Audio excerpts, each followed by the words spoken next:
Hey everybody, what's going on? It's me, Dave Splash. I am joining you today for an unexpected video. I wasn't planning on making a video right now. I was expecting to be working today, but it's so fucking cold outside. It is like, seriously, I think it's like 8 degrees right now. We've been on a serious cold spell. We've had a lot of snow the last couple of days. Not as much as is about to hit the East Coast. I just saw on the news that it's hitting like the DC, Washington D.C., Baltimore, Maryland, area, Philadelphia, whatever, like really hardcore. In fact, there was so much snow they were saying that like when President Obama like landed the plane in D.C., it's usually like a 10-minute drive or whatever from wherever he lands to the White House.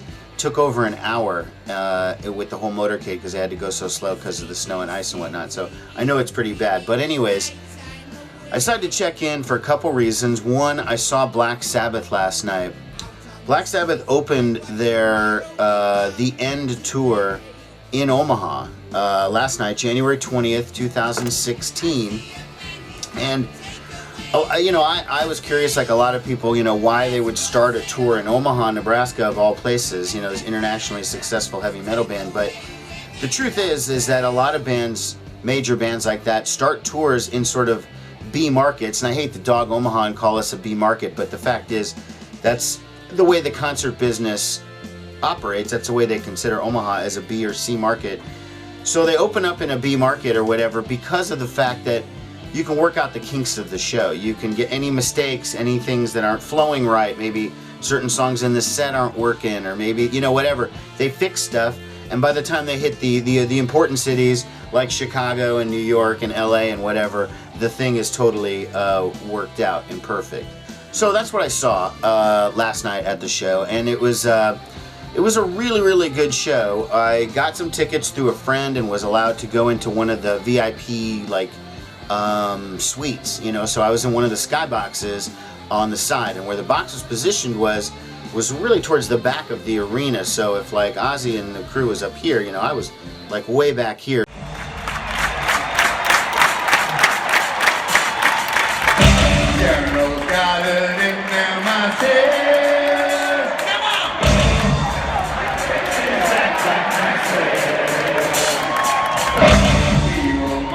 Plot destruction. Everybody.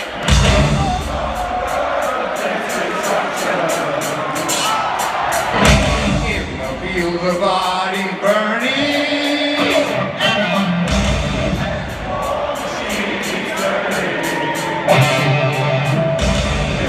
Hatred to my time.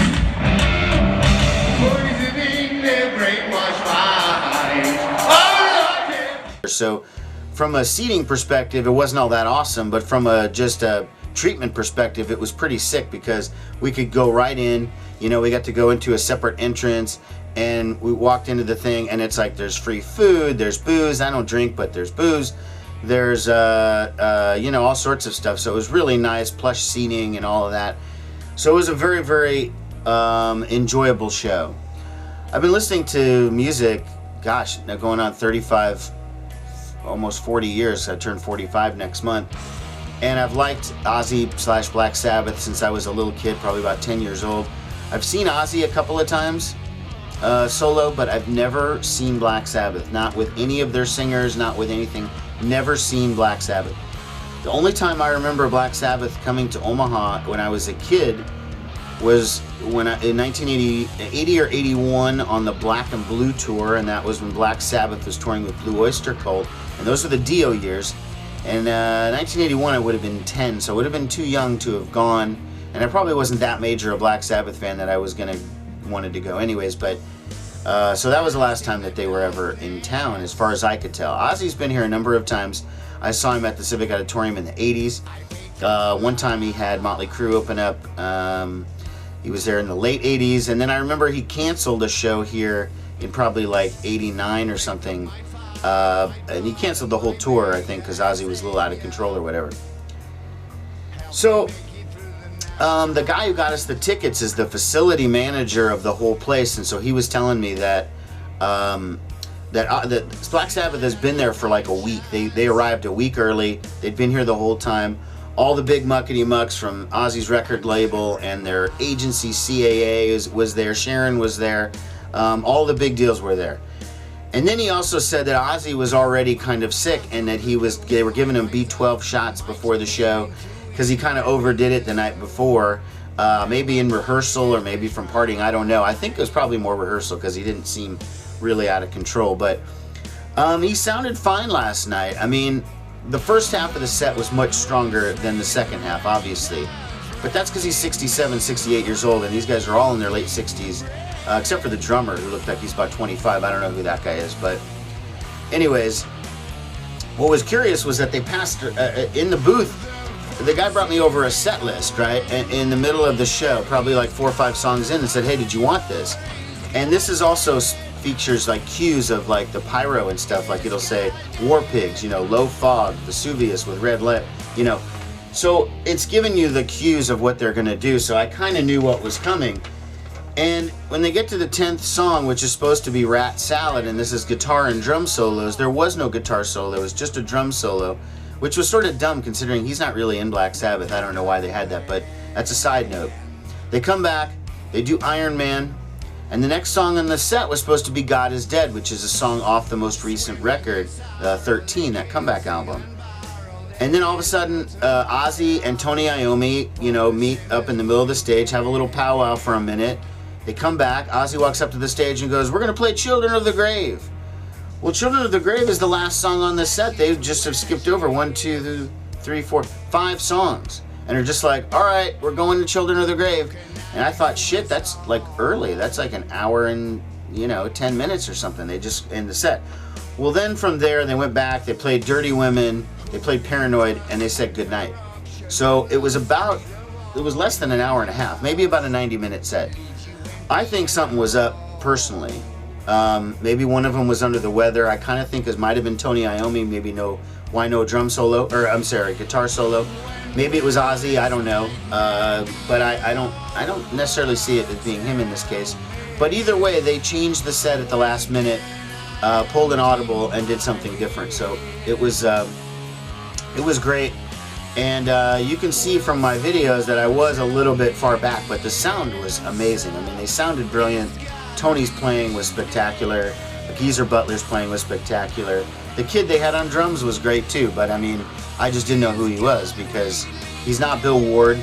He's not Mike Gordon from Faith No More, who frequently fills in. He's not the guy from Rage Against the Machine who played on the album. So I wasn't really sure who he was. And Ozzy did say his name, introducing him. But again, who gives a shit? I mean, it's the drummer filling in for Bill Ward, So that was really great. I got a couple of pickups. I'll just run through them really quickly because there's nothing super amazing. But I did go to Homer's and I used a gift certificate that I got there, picked up a couple of records. I got this one from Brendan Benson. This is called You Were Right. If you're not familiar with Brendan Benson, he is a Detroit singer-songwriter. And this is a gatefold album. This is probably his 5th or 6th album, I would say. And Brendan Benson is perhaps best known for being in the band the Raconteurs with Jack White. I don't know the status of the Raconteurs. Here's the book, by the way. It's a really beautiful book that came with the record and everything. It was kind of like a barely there release from Brendan Benson, because I remember when this came out a few years ago. And I got it as a promo, and then I never really heard much about it again. So unfortunately, it didn't get a lot of attention. But Brendan Benson is really, really great. His work in Raconteurs is cool. His solo work is good.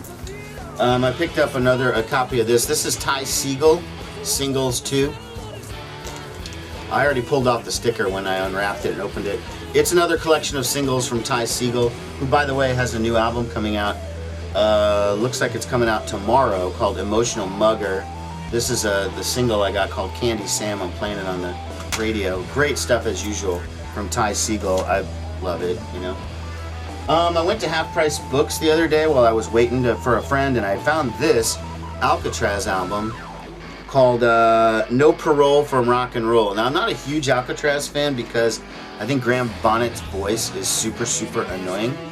But I have the one album that Steve Vai was on for my period when I was a really big Steve Vai fan, and they had that song God Blessed Radio or God something Radio. Anyway.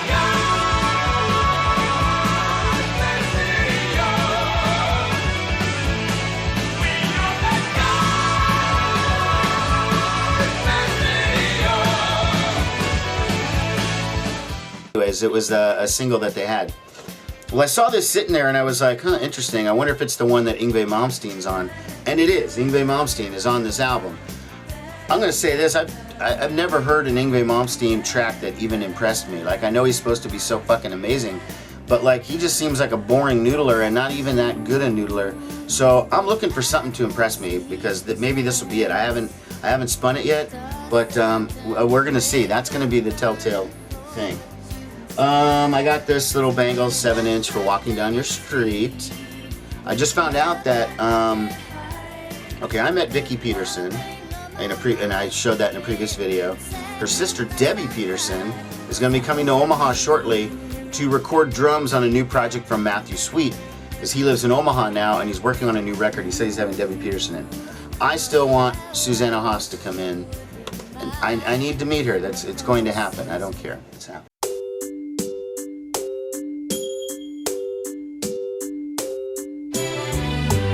Close your eyes, give me your hand, darling. Do you feel my heart beating?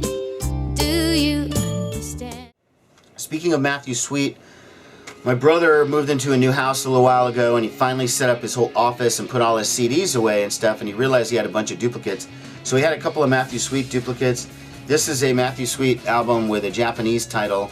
It has a real title, but I don't know what it's called. I mean, I don't remember what it's called, but anyways, the Japanese one. And also this one called Living Things.